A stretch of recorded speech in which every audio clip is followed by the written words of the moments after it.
Ny asa mpampandrosoana izay nentina nasony vahoaka tamin'ny alalan'ireo fotodrafitrasa ilain'ny vahoaka mivantana no porofom-pitiavana hita maso fa tsy kobakambava na fampanantenana pôkaty na vavan'ny teo lany fotsiny hoy ny kandida Hajo Andrianainarivelo. Mpitondra efa nanam-pirofo fa tsy namita vahoaka ary efa nitakosina tamin'ny vahoaka mahalala ny marary azy ary navita namoaka ny mangarahara momba ny volam-bahoaka no takiana ankehitriny.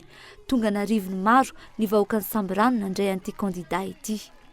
Tsy ilaina ny déclaration d'amour fa ny preuve d'amour ny ilaina.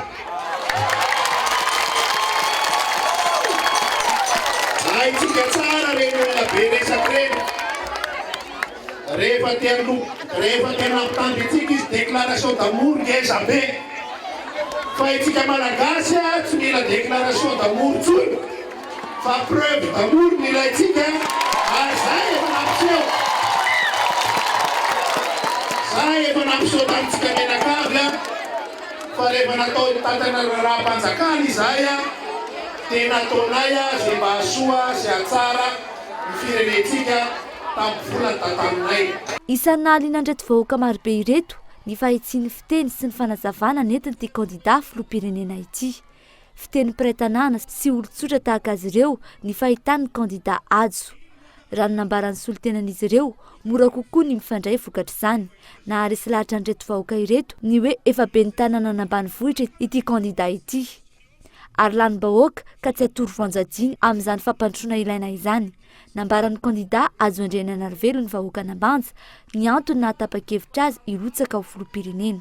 Araka lazaiko teo ny antso tokana tsy voary fa isika menakavy no arabe amokatra sy anatsara any Madagasikara ka dia amin'ny 25 volana oktobra tongava no mifidy satria araka lazaiko teny am-boalohany adidiny mifidy ary ho anavotana firenena ary rasitrakareo ratelinareo arotsay ny vato fahaenina tsota mba ahafahantsika miara-miainga anavotana firenena sona ny vahoaka ny sambrano.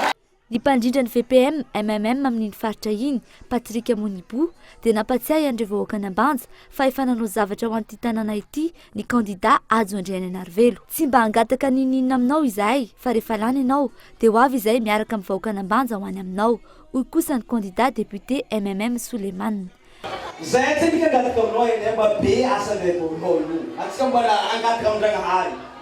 Fa ilay lahy io zalahy nalefa an-dragnahary zoe. Izy ny volaninareo teo numéro 6 amintsika ty 6 zegny tsota. Haintsika jiaby lay fa bebe. Akory ataon'olo amintsika ty kofa baka mampisaikitsaiky votovotro hoe akory atsika. Tsota anjara, tsota bilongana zay volana gadintsika jiaby. Teny ambavandreo marobe tonga nanatrika ity fampelezan-kevitra tao Ambanja ity rehefa namonjy fojina ny kandida laharana fahaenina Hajo Andrianainarivelo.